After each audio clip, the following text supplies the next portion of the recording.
Native American culture is a pretty broad topic. I'm just going to be talking about a few of the Indian tribes that went along with that and some of their traditions and customs that they did back in the long time ago in the Western times. There's a couple of the main tribes that most have heard of are the Pawnee, Cheyenne, and the Lakota Indians. And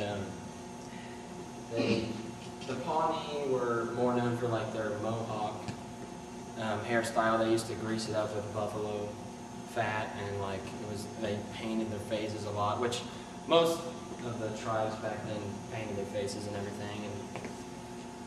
And depending on the tribe, they had different meanings for their paintings, and some of them would paint their horses too.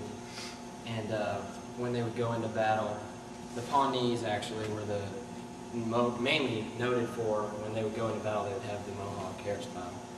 And if they weren't fighting, though, they would just grow it long like most of the other Indians. There's a lot of people that have heard of the Battle of Little Bighorn, where Custer was defeated by the northern Lakota Indians.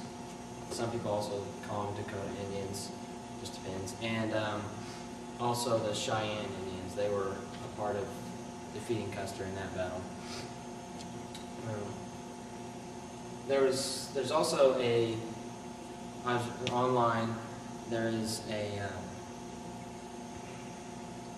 prophet. They call him a prophet. His name was Frank White, and he was a Pawnee Indian, but he did the ghost dance of a Cheyenne Indian, and he would witness these, and they claim that he had the same power that Sitting Bull had, and he was kind of thought of a prophet had power somehow to the spirits, is what they believe.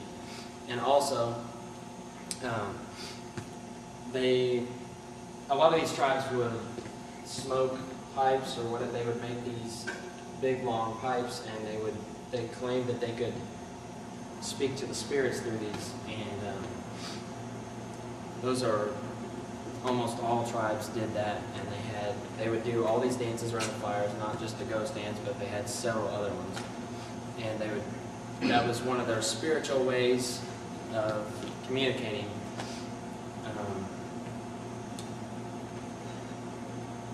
Really, the culture of Native Americans involves the way they fought.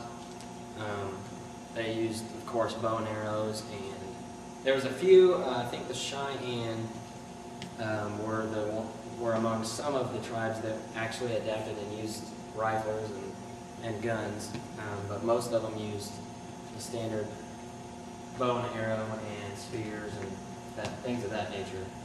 They would also wear jewelry, like they made their own.